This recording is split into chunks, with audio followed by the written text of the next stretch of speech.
எனது இளமை பருவம் 1960கள்.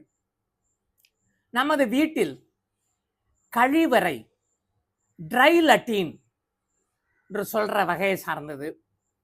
கழிவுகளை அள்ள ஒரு மனிதர், அவருக்கு ஒரு குடும்பம், அந்த குடும்பம் கிராமத்தில் தனித்து விடப்பட்டிருந்தது.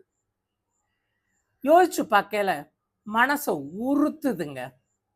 அந்த குடும்பத்தை இப்ப தேடி கண்டுபிடிக்கிறதுல நான் முயற்சியில இறங்கல.